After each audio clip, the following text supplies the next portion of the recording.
முதலாம் நூற்றாண்டிலே அநேக கிறிஸ்தவர்கள் சிதறி போய்விட்டார்கள். ரோமருடைய தொந்தரவு தாங்க முடியாமல். அப்பொழுது பிரித்தானிய நாட்டுக்குள்ளே நிறைய கிறிஸ்தவங்க போயிட்டாங்க. அவங்களுடைய பழக்க வழக்கங்களை அந்த நாட்டு மன்னர் பார்க்கிறார். அப்போ ஒரு லெட்டர் எழுதாரு, என்னுடைய நாட்டிலே அடிமைகளாக கிறிஸ்தவர்கள் இருக்கிறார்கள், அவங்கள்ட்ட 3 ஹேபிட்ஸ் இருக்கிறது அப்படின்னு சொல்லி எழுதுறாரு. முதல் ஹேபிட், கிறிஸ்தவர்கள் அதிகாலையில் இருட்டோடு எழுந்து கூடி துதித்து பாடினார்கள். இது அவருடைய முதல் ஹேபிட். இரண்டாவது ஹேபிட், அந்த கூடி பாடலை பாடின பின்பு தியானம் செய்கிறார்கள்.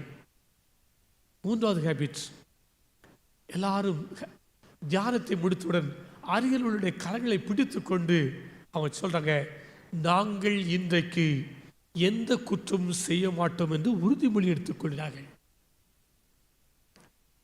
நாங்கள் எந்த குற்றமும் செய்ய மாட்டோம் என்று மூன்றாவது உறுதிமொழி எடுத்துக்கொள்கிறார்கள். கிறிஸ்தவர்கள் சுத்தமாய் வாழ்கிறார்கள் இந்த பிரித்தானிய அரசிலே. அன்புக்குரியவர்களே, இந்த செய்தியை கேட்டுக்கொண்டிருக்கிறவர்களே, இப்பொழுது நீங்கள் ஒரு உறுதிமொழி எடுத்துக்கொள்ளுங்கள். எப்படி என்றால், இந்த கிறிஸ்தவர்களைப் போல நான் இன்றைக்கு எந்த குற்றமும் செய்ய மாட்டேன்.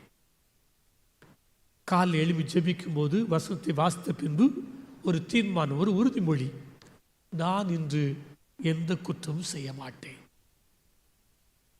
இங்க சொன்னா நீதிமன்றத்தில் போய் அந்த உறுதிமொழி எடுக்க வேண்டிய அவசியம் இல்லை. தேவ சமூகத்தில் ஒரு உறுதிமொழி, நான் எந்த குற்றம் செய்ய மாட்டேன். அதன் பரிசுத்தமுள்ள வாழ்க்கைக்கு எதிராக வழிநடத்துகிறது.